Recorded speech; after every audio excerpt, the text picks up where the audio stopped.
Okay, good evening. It is 6 o'clock, April 15th, 2019. Time to call City Council meeting to order. Ms. Rhodes, roll call, please. Mr. Adams? Here. Mr. Austin? Here. Mr. Blankenship? Here. Mr. Eggers? Here. Mr. Hukin? Here. Mr. Richards? Here. Mr. Wertz? Sir, you have a quorum. Thank you. Mr. Ethan, could you do the prayer and pledge, please? Sure, let us pray. Heavenly Father, we give thanks for today. We ask that you watch over this group and the audience as we conduct the business of the city. We thank you for our city and the many good things that we enjoy. We ask also that you watch over our first responders who help keep our city safe. All this we ask in your Son's name. Amen.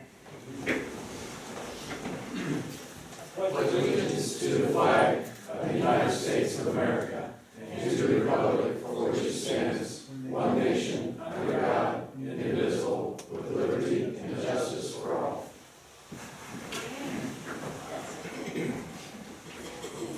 All right, thank you. That gives us to, is there any announcements? Presentations? We got a presentation coming, but not now, so. How about public comments? Okay, hearing none, we'll go to consent agenda. Move to approve the minutes from 4/1/19.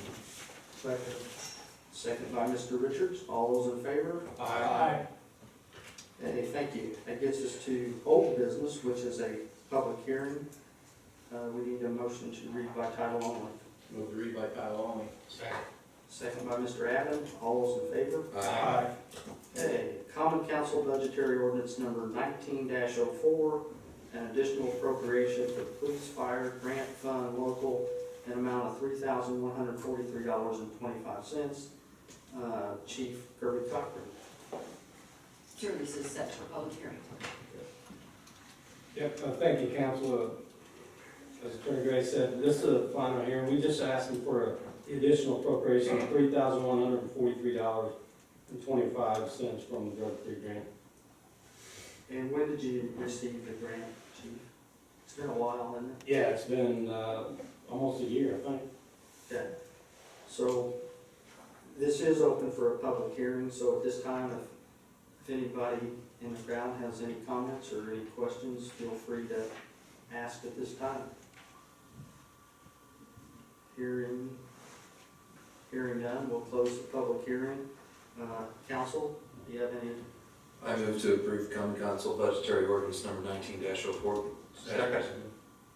I think that second was the loudest one, was Mr. Richards, so we'll go with that. All those in favor? Aye. Any opposed? Hearing none, motion carries. Thank you. Gets us to new business. Move to read new business by title only. Second. Second by Mr. Eggers. Johnson County Public Library, 2018, year in review presentation, Lisa Littner. Thank you. Good evening. Thank you for allowing us to come here. My name is Lisa Littner. I'm the Johnson County Public Library Director, and with me is Gretchen Beeman, who's one of our library board members. She's our president. We're very grateful to be here tonight and share a few of our great things happening in the Johnson County Public Library. We're passing around our library guide. That's this right here. And inside the front cover is our 2018 year in review info sheet. That's kind of what we're talking about here tonight. There's also a yellow piece of paper which has programs throughout the next few months that might be wonderful for you, your family, friends, neighbors who might want to attend those programs. We'd love to have you at the library. Last year, our library system checked out more than 1.1 million items from our 4 branches and from our website. That's a 10% increase in materials checked out from 2017. And that is really great news because across the country, that's not the norm. A lot of times, some libraries are seeing decreases in their circulation. Johnson County has seen a nice increase in circulation, especially among children's books being checked out. And I think that's because of the programming that we're doing here in the county, so we're seeing lots of great increases. Gretchen's going to share some info on our programs we did last year. Yeah, today I'm just going to talk about some of the programs that we've introduced in 2018, and some of them include a beehive at the Trafalgar Library branch, pocket Wi-Fi, mobile hotspots, which are extremely popular. We have a huge waiting list for these mobile hotspots. At the library's also created more than 9,000 smart accounts for in which allows free access to our online resources to students and staff at the Center Grove High School. More than 500 smart accounts have been created for the St. Francis and Clare School, and 8,000 smart accounts for the Clark Pleasant School District. And our plan is to reach all the schools in Johnson County in our library district with this program by 2021, or sooner, and we hope it's sooner. We've held a teen art contest. We've had a DNA reveal programs. Some of our more famous citizens in Johnson County, and introduced patrons to the virtual reality through headsets that we have on site. We have launched the library on the Prairie Festival at our Trafalgar branch last June, which had more than 600 attendees. And we've opened our 5th story walk. This one was open at Windish Park in Barnersville. Thank you. And we just want to tell you to be on the lookout for some really interesting things coming in the next few months. We're going to be having laptops with mobile hotspots that check out for 6 weeks. So if a person is looking for a job, they have several weeks to use this laptop and have Wi-Fi internet access at home for at least 6 weeks to give them time to look for a new job. And we're also going to have an iMac at each location with the Adobe Creative Suite, so people who are doing any kind of editing or need Photoshop, they can come to the library. There'll be one of those units at each of our branches. So we're constantly reevaluating our programs and resources to provide the residents of Johnson County with the best lifelong learning experiences. And if you have any questions, I'm happy to answer them. Well, it looks like everything that you've got here on the year in review has exploded. 20% increase, 11% increase, 52% increase. It's great. The libraries are being really well used. It's a really golden time for us here at the libraries. It shows you're doing a good job. Well, thanks. It's the staff. They're incredible. I have one question about the laptops that check out. Where do you get funding for that?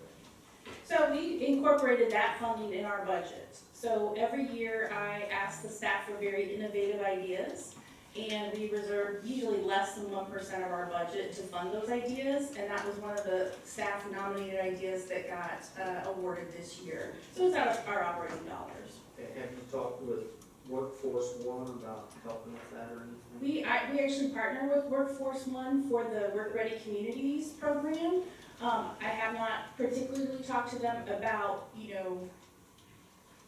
accessing, their resources like Indiana Connect or things like that, but that's a great idea.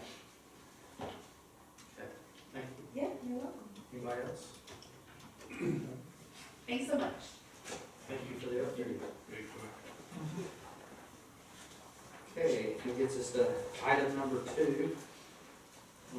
Common Council Resolution 19-04, a resolution granting tax abatement for BP Rex Healthcare Packaging Incorporated. Krista Wilkie, Community Development Director. Bear with me just a second, I'm doing double duty tonight. This is introduction only, is that correct? No, it's already designated, it already isn't it? So It is, yeah, we can, you can act on it tonight if you so choose. You have before you the staff report and the application and the forms. This is for BP Rex Healthcare Packaging, which is located at 1900 Commerce Way. And Aaron French is here, he's the plant manager of this location. He was also at our ABC meeting, and he's here to answer any questions that you might have about this project that I don't cover. I'll just give you an overview. They're requesting a tax abatement for $3.72 million worth of personal property for new a new line at this location. It would result in 4 new jobs, and then retention of the 205 that are currently at this facility. You have all the information as far as average hourly wages and those kinds of things are in the staff report. Mr. Austin, is there anything that you'd like to add? The company did ask for a 10-year abatement, respectfully. We see that often.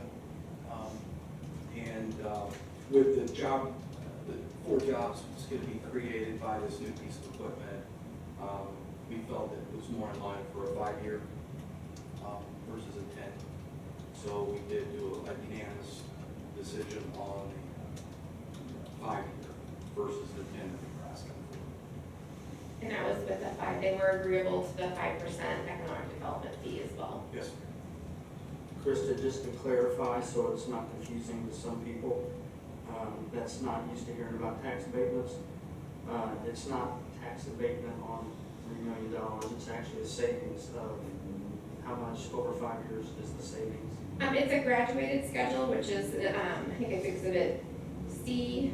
It's the last page of the handout. So it's a percentage each year. The first year it is 100% of the assessed value, but then it's phased in after that. So if it's a 5-year, I think it's 100, 80, 60, 40, 20. So they are paying taxes after the first year on that full assessed value, but that it's phased in over those numbers of years. So it's $137,000 savings. Okay, thank you. So that, yeah, that estimate for 5 years, it was, I believe it was, On a $3.7 million investment. So, yes. $137,132. Well, we'd like to see the expansion. You know, we talk about, not only retaining jobs in town, but creating them. And they do pay extremely well there, well above the county average. We appreciate that. We have a great healthcare package as well. And those are the type of things we look at and review. Krista, that's all captured in the TIF, isn't it? Yes, it is. Well, this one we would have to specifically designate because it's personal property. Okay.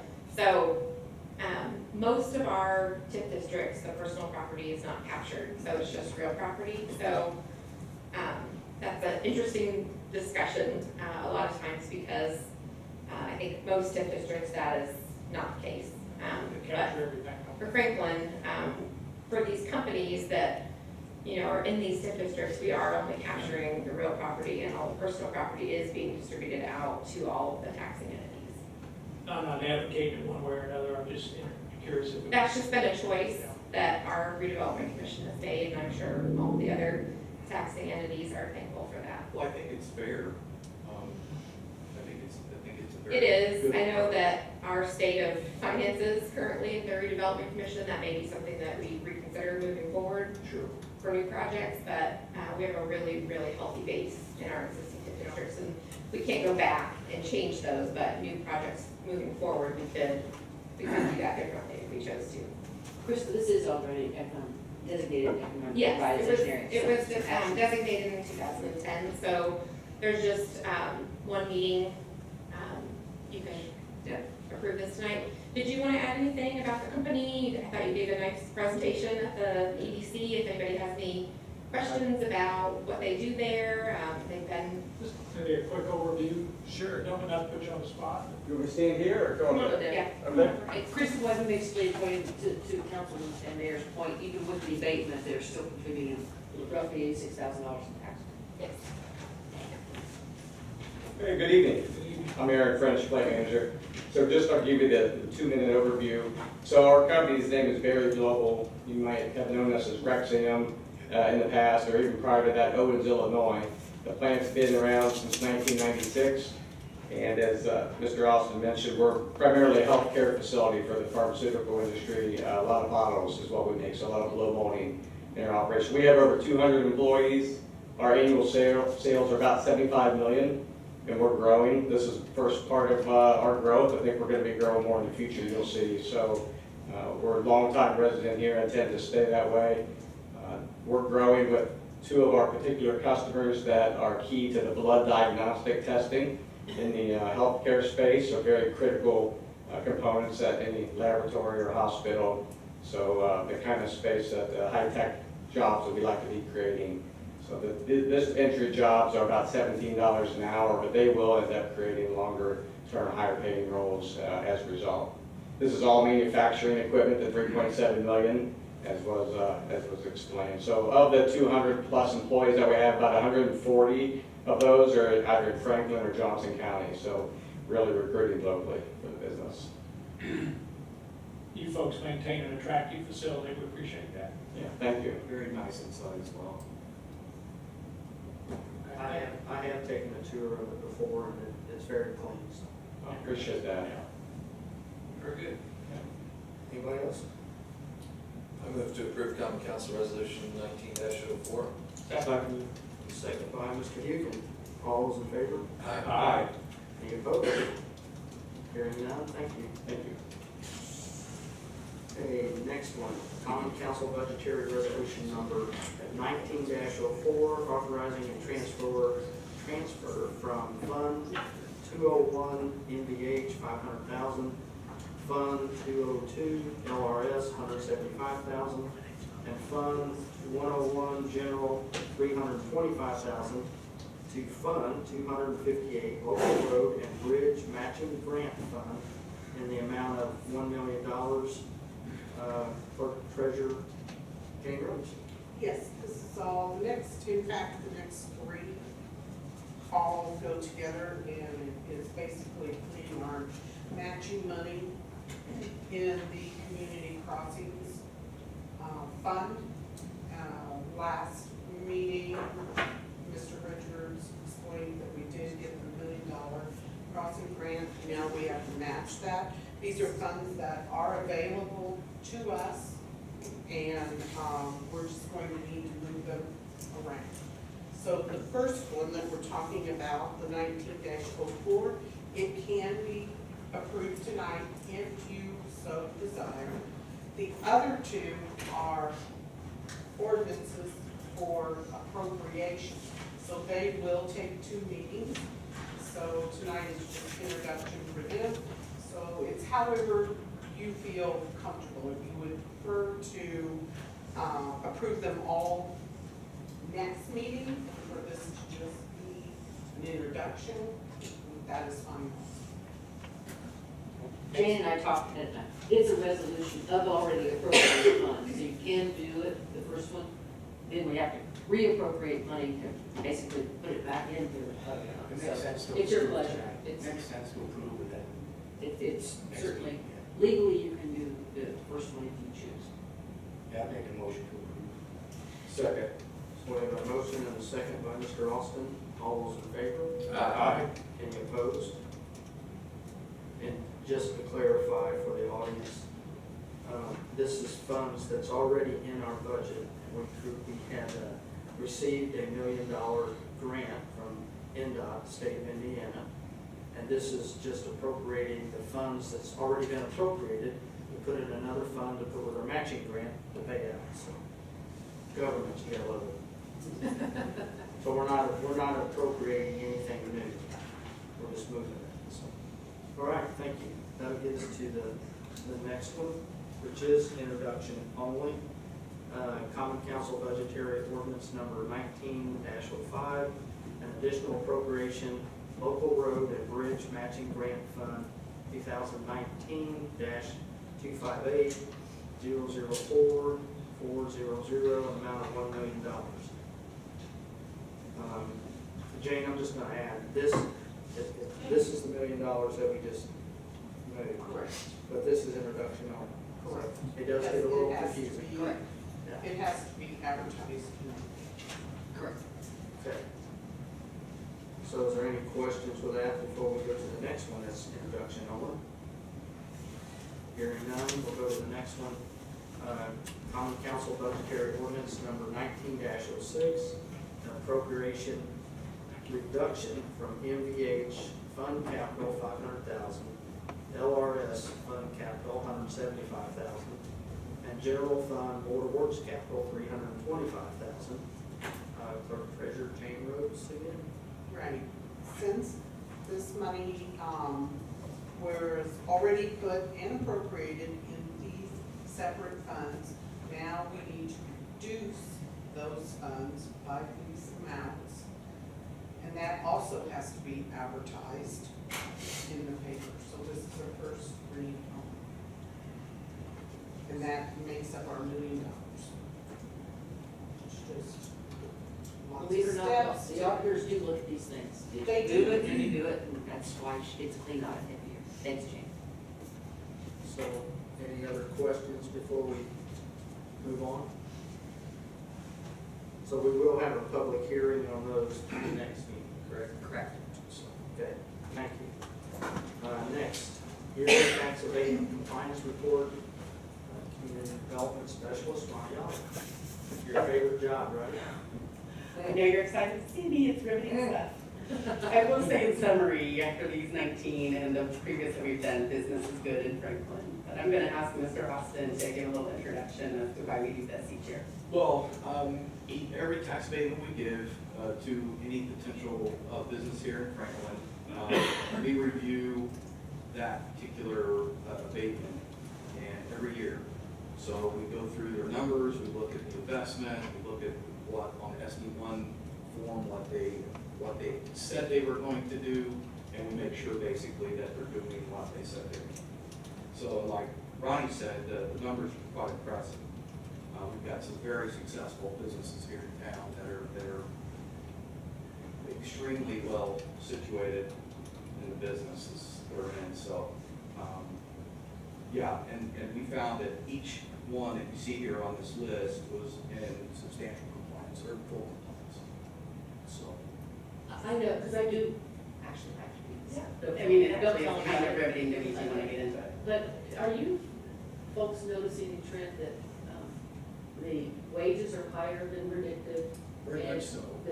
Maybe the retaining of the current employees doesn't change much, but a lot of new employees, I counted 200 or 300 more Yes. than anticipated new employees. And Is that a trend you're seeing? And Lynn, I think a little bit of that has to do with these companies that hire temps and the way that it's filled out. I mean, Krista and we talked about this at length a few times about the forms that they fill out can be confusing. And because they do include tips in some of those positions, not all, but some. So it can, when they kind of run the numbers, it can be a little bit misleading. But when they say they're gonna hire 225 employees, and they got 400 on the books, we're seeing that often. Not those type of massive increases, but still, substantial increases, and specifically in wages, which is even better. A couple of them are $2 or $3 an hour higher Well, than yes. anticipated. And I would like to add that there's a couple of spots where they had some fewer employees than their SB1 estimate, but they're like 8, 9, 10 years into their abatement. And they just have leaner operations. They haven't let people go, but through attrition, they have lower numbers and they just haven't hired more people. But they're just operating leaner and their salaries are higher. Salaries are And their profit sharing, where that's the case, they're getting much more, so. Yeah, we were quite impressed. The EDC was quite impressed the other day when we had the meeting and looked at these numbers for these specific, I know more is coming down the pipeline. And some of these, like Mitsubishi as an example, some of these are getting ready to expire. Getting close to the expiration date on multiple abatements.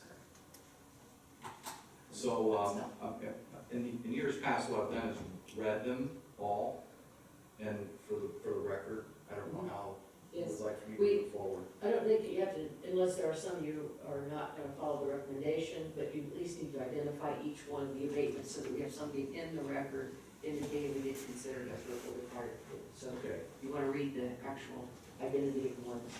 I can do that. Thank you, sir. So first on the list is C 2019-07, could retire. Should I also include 18-17? Is that the? That's the original, 0817 is the original No, you resolution. can just read it, you can Okay, read it. You can all right.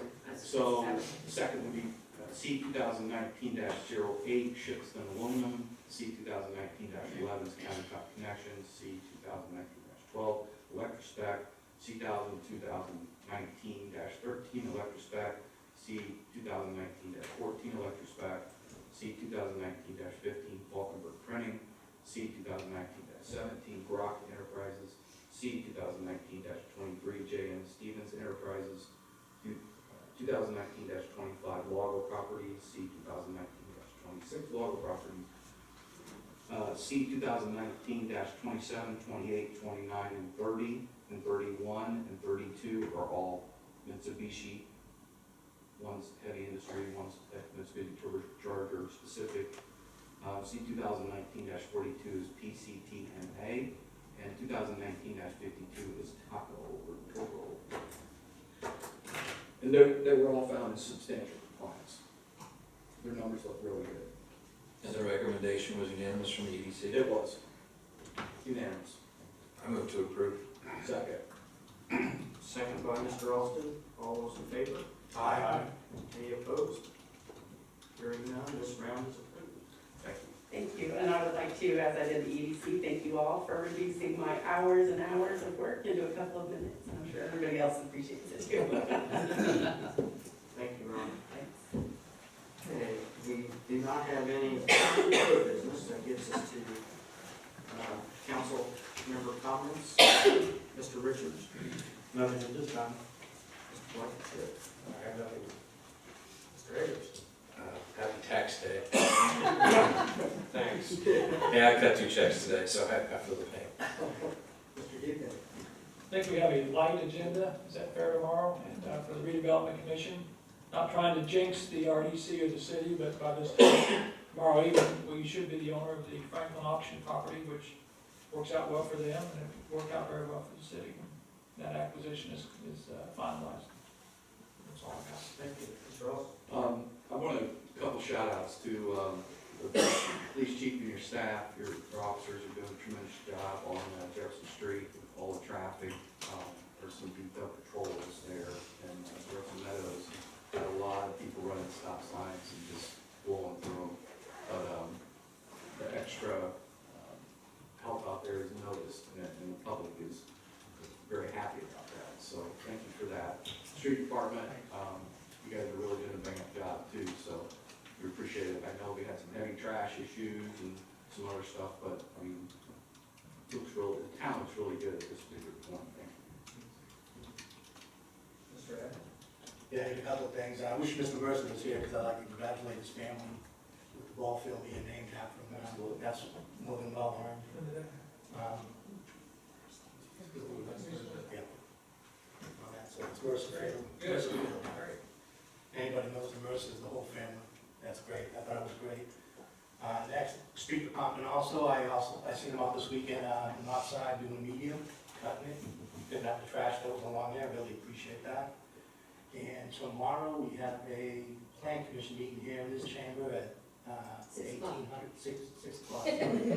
Russ Civilian, 6 o'clock. Sorry. But it's a light one too. We only have one item on the agenda. Thank you, IDC. And Franklin is the petitioner. So Yes, that's what I'm saying. The IDC, thank you for the You need me there for that? Yes, please. Okay, thank you. I already have it on my schedule. You know what they say about misery. You're going, Chris will be there. All right. It's about the, The US 31 TIF expansion. Okay, and I have one more announcement before we get out of here. I about forgot. Next Monday is the city council, school board special meeting that we do once a year, informational meeting. It's at the high school in the, which room is that in, Krista? Have you? Large group instruction. Yeah, okay. where's that? You'll find it. The auditorium is. Follow Mr. Richards over here. He just got very- So it's at 6 o'clock. It's a very good meeting and shows collaboration between our school district and our city council and city hall. So I think it's very important that we attend and show support for each other. 6 o'clock next Monday. Auditorium, is that the big stage playroom? It's not there. It's not there, but it's that end of the building. That in, okay, You get there, we'll come find you. all right. Just That's all I have. Does anybody else have anything else? Ronnie's. Lonnie? Sorry, I forgot to say that we have a special EDC meeting April 30th I forgot to mention. at 8. Yes, Krista? We have a public meeting, this Thursday, April 18th. It's at 6 PM at the Johnson County Museum of History, second floor auditorium.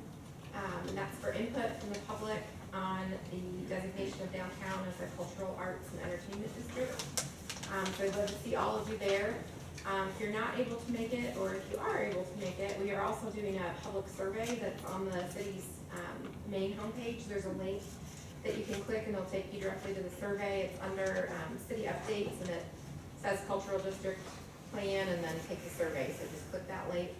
That's gonna be out for about 2 weeks, so the sooner the better on that. But we hope to see you Thursday evening. Will that be in the Daily Journal too, to help the rest of the citizens? If they already have been, but I know they're planning on doing an article about it, Okay. because I've been in contact with Brian Trers, one of the, so it will be if it hasn't already. All right, thanks, Chris. And thank you and Ronnie for all the hard work that you have putting this together. I know Mr. Austin's been involved, I think Mr. Keefan's been involved a time or two, so and a lot of the community's already been involved with committees and stuff. There's a lot of work that goes into that, so you guys do a great job. Thanks. Anything else? Move to adjourn. Second. I think that was Mr. Austin on the second. So all those in favor? Aye. Thank you.